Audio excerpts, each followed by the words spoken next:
வாழ்க வளமுடன். ஓம் நமச்சிவாய. அனைத்து தமிழ் உள்ளங்களுக்கும் வணக்கம். நிகழும் மங்களகரமான குரோதி ஆண்டு ஜூன் மாதம் 15ஆம் தேதி சனிக்கிழமை அன்று உத்திரம் நட்சத்திரத்தில் நவமி திதியில் வரியான் நாமயோகத்தில் பாலவம் கரணத்தினில் மகத்தான ஆனி மாதம் பிறக்கிறது.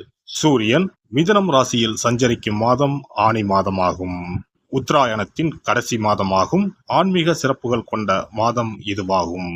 இம்மாத கிரகநிலைகள் என எடுத்துக்கொண்டால் மேசராசியில் செவ்வாய் பகவான் ஆட்சி பலத்துடன் உள்ளார். ரிஷபராசியில் குரு பகவானும், மிதுன ராசியில் சூரிய பகவானும், சுக்கிர பகவானும், புதன் பகவானும் இணைந்துள்ளனர். கன்னி ராசியில் கேது பகவானும், கும்பராசியில் சனி பகவானும், மீன ராசியில் ராகு பகவானும் உள்ளனர். இம்மாத கிரக பயிற்சி என பார்த்தால் ஆனி மாதம் 15ஆம் தேதி மிதுன ராசியில் ஆட்சி பலம் பெற்ற புதன் பகவான் கடகராசிக்கு பயிற்சியாகிறார். ஆனி மாதம் 16ஆம் தேதி சனி பகவான் வக்கர பயிற்சி அடைகின்றார். ஆனி மாதம் 23ஆம் தேதி சுக்கிர பகவான் கடகராசிக்கும், ஆனி மாதம் 28ஆம் தேதி செவ்வாய் பகவான் மேசராசியில் இருந்து ரிஷபராசிக்கும் பயிற்சி அடைகின்றனர். இந்த கிரக அமைப்பினால் உங்கள் வாழ்வில் இம்மாதம் ஏற்படக்கூடிய மாற்றங்கள் என்னென்ன என்பதனையும், ஏதாவது அசுப பலன் ஏற்பட்டால் ராசிக்காரர்கள் செய்ய வேண்டிய பரிகாரம் என்ன என்பதனை பற்றியும் காண்போம். மகர ராசி அன்பர்களே, இந்த மாதம் மனதில் இருந்த குழப்பங்கள் நீங்கும். தெளிவான முடிவுகளை எடுப்பீர்கள். சாமர்த்தியமாக செயல்பட்டு காரிய வெற்றிகளை காண்பீர்கள். புதிய விஷயங்களை அறிந்து கொள்வதில் ஆர்வம் உண்டாகும். பணவரத்து அதிகரிக்கும். வழக்குகளில் சாதகமான போக்கு காணப்படும். தொழில் வியாபாரம் சிறப்பாக நடக்கும். வியாபாரம் தொடர்பான பயணங்கள் செல்வதன் மூலம் கூடுதல் லாபம் கிடைக்கப் பெறுவீர்கள். தொழிலை விரிவுபடுத்த ஆலோசனைகளை மேற்கொள்வீர்கள். பார்ட்னரிடம் இருந்து வந்த பிரச்சனைகள் அகலும். உத்தியோகத்தில் இருப்பவர்களின் செயல்திறமை வெளிப்படும். அதனால் மேல் அதிகாரிகளின் பாராட்டும் கிடைக்கப் பெறுவீர்கள்.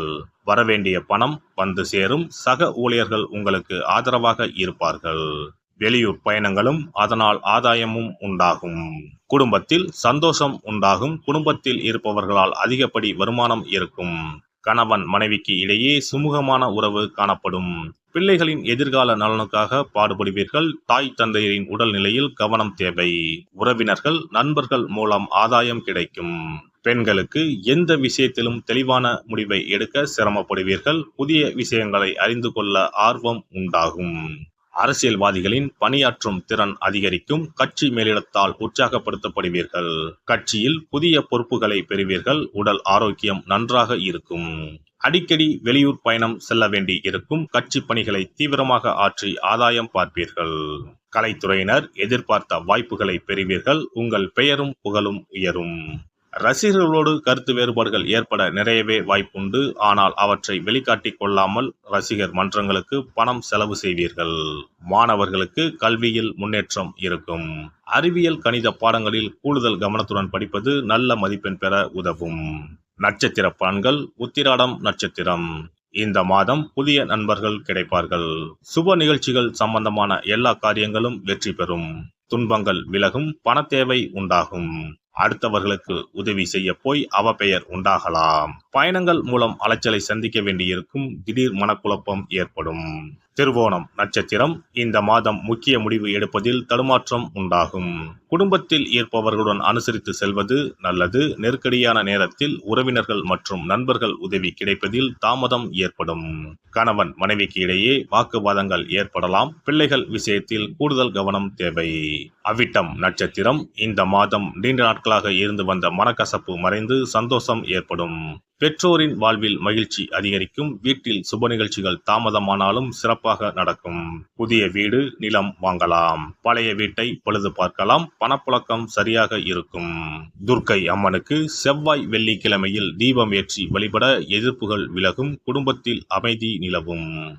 சிறப்பு தொகுப்பு. கழுத்தை நெரிக்கும் கடன் பிரச்சனையால் கஷ்டப்படுபவர்களுக்கு எளிய பரிகாரங்கள் உள்ளன. ருண ரோக சத்ரு இந்த மூன்றுமே மனிதர்களை வெல்லக்கொள்ளும். அதிலும் கடன் பிரச்சனை கவலையை ஏற்படுத்தி மனிதர்களை கலங்க வைத்துக் கொள்ளும். கடன் பிரச்சனையால் கஷ்டப்படுபவர்களுக்கு எளிய பரிகாரங்கள் உள்ளன. இந்த எளிய பரிகாரங்களை நம்பிக்கையோடு செய்தால் நிச்சயம் பலன் கிடைக்கும். ஒருவரின் ஜாதகத்தில் 6ஆம் இடம் கடன் ஸ்தானத்தை குறிக்கும். கடன் பிரச்சனையால் இன்றைக்கு பலரும் தற்கொலை செய்து கொள்கின்றனர். சக்கரத்தாழ்வார் அருள் இருந்தால் கண்டிப்பாக கடன் பிரச்சனைகள் நீங்கும். பெருமாள் கோவிலுக்கு சென்று சனி மற்றும் புதன்கிழமைகளில் சக்கரத்தாழ்வார் சன்னதியில் துளசி மாலை சாற்றி 12 முறை வலம் வர வேண்டும். ஒவ்வொரு முறை வலம் வரும் பொழுதும் கடன் தீர்வதற்கு மனமுருக நம்பிக்கையோடு வேண்டிக் கொள்ள வேண்டும். தொடர்ந்து 12 வாரங்கள் செய்தாலே கடன் பிரச்சனை தீர்ந்து மன நிம்மதி ஏற்படும். மேசராசியில் பிறந்தவர்கள் தயிரை கொண்டு இனிப்பு பலகாரம் செய்து ஒவ்வொரு வெள்ளிக்கிழமையும் மாலை வேளையில் பசுவுக்கு கொடுத்து வர கடன் பிரச்சனைகள் தீரும். விருச்சிக ராசியில் பிறந்தவர்கள் ஞாயிற்றுக்கிழமை அன்று லட்சுமி நரசிம்மருக்கு காய்ச்சிய பசும்பால் அல்லது பானகத்தை பிரசாதமாக வைக்க வேண்டும். 48 நாட்கள் இந்த பூஜையை செய்தால் கடன் தொல்லையில் இருந்து விடுபடலாம். ரிஷபராசியில் பிறந்தவர்கள் ஜவ்வரிசி கொண்டு இனிப்பு தயாரித்து அதை வெள்ளிக்கிழமையன்று பசுவிற்கு மாலை வேளையில் கொடுத்து வர கடன்கள் அடைந்து சுகம் பெறலாம். துலாம் ராசிக்காரர்கள் பசும்பாலை சுக்கிர ஓலையில் வில்வ மரத்திற்கு ஊற்றவும். 24 வெள்ளிக்கிழமை செய்திட நிச்சயமாக கடன் தீரும். வெள்ளிக்கிழமையில் அரச மரத்தடி விநாயகருக்கு அகலில் 11 தீபமும் 11 முறை வலம் வந்தும் வழிபட்டால் கடன் தீரும். மிதுன ராசிக்காரர்கள் தினசரி சிறிது தயிர் சேர்த்து குளித்து வரவும். கடன்கள் நீங்கும். மாலை வேளையில் சூரிய தரிசனம் அஸ்தமனத்துக்கு முன் செய்து வரவும். கன்னி ராசிக்காரர்கள் சனிக்கிழமைகளில் உளுந்து வடை தானம் செய்யவும். அதை நீங்கள் உண்ணக்கூடாது. மேலும் துளசிக்கு தினசரி நீர் வார்த்து ஒரு மண் அகலில் நல்லெண்ணெய் விளக்கேற்றி வைக்க ருண நிவாரணம் பெறலாம். கடகராசிக்காரர்கள் ஒவ்வொரு ஞாயிறும் சிறிது வெள்ளக்கட்டியை ஓடும் நீரில் விடவும். கடன்கள் வெள்ளம் போல கரைந்துவிடும். சிம்ம ராசியில் பிறந்தவர்கள் ஒவ்வொரு சனிக்கிழமையும் அரச மரத்தடியில் மண் அகலில் நல்லெண்ணெய் ஊற்றி கருப்பு திரி கொண்டு 8 விளக்குகள் ஏற்றி வர கடன்கள் அழிய வழி பிறக்கும். மகர ராசிக்காரர்கள் சனிக்கிழமைகளில் எள்ளுருண்டை செய்து பலருக்கு தானமாய் கொடுத்து வர கடன் தொல்லைகள் நீங்கும். கும்பராசிக்காரர்கள் வியாழன் மாலை 6 மணிக்கு குங்குமப்பூ சேர்த்த பாதாம் கீர் செய்து மகா விஷ்ணுவுக்கு நிவேதனம் செய்து முதலில் தான் அறிந்துவிட்டு பின்பு மற்றவருக்கும் தானமாய் கொடுத்து வர கடன்கள் மலமளவென அடைபடும். தனுசு ராசிக்காரர்கள் செவ்வாய்க்கிழமைகளில் ஆலய பணிகளுக்கு செங்கல்கள் முடிந்த அளவு வாங்கி கொடுக்க கடன்கள் அடைந்து நிம்மதி பெறலாம். மீன ராசிக்காரர்கள் செவ்வாய்க்கிழமை அன்று மதியமோ இரவோ நோயாளிகளுக்கு சப்பாத்தியை தானமாக கொடுத்து வர கடன்கள் வேகமாக அடைய ஆரம்பிக்கும். குறைந்தது 9 சப்பாத்திகள் கொடுப்பது நல்லது. செவ்வாய் பகவானை மனதார நினைத்துக் கொள்வது நலம் தரும். பௌர்ணமி நாளில் குலதெய்வத்திற்கு படையலிட்டு வழிபடுவது சிறப்பு. குலதெய்வ படம் இல்லாதவர்களும் குலதெய்வம் பற்றி தெரியாதவர்களும் 5 முக குத்து விளக்கை பூஜை அறையில் ஏற்றி வைத்து படையல் போட்டு கற்பூர ஆரத்தி காட்டி கடன் பிரச்சனை நீங்க மனதார வேண்டிக் கொள்ளலாம். இவ்வாறாக 9 பௌர்ணமிகள் விடாமல் இந்த பரிகாரம் செய்ய கடன் தொல்லைகள் எளிதாக தீர்ந்துவிடும். கடன் தீர்வதற்கான வழிகளும் கிடைக்கும். இந்த பரிகாரத்தை அனைத்து ராசிக்காரர்களும் செய்யலாம். எல்லாம் வல்ல இறையருளால் நீங்களும் உங்கள் அன்பு குடும்பமும் உடல் நலம், நீலாயுள், நிறை செல்வம், உயர் புகழ், மெய்ஞானம் ஓங்கி வாழ்க வளமுடன். இந்த வீடியோ பதிவு உங்களுக்கு பிடித்திருந்தால் லைக் பண்ணுங்க, கமெண்ட் பண்ணுங்க, ஷேர் பண்ணுங்க, மறக்காம சப்ஸ்கிரைப் பண்ணுங்க, பக்கத்துல இருக்கிற பெல் பட்டனை கிளிக் பண்ணுங்க. நன்றி, வணக்கம். ஓம் நமச்சிவாய. சிவாய நம.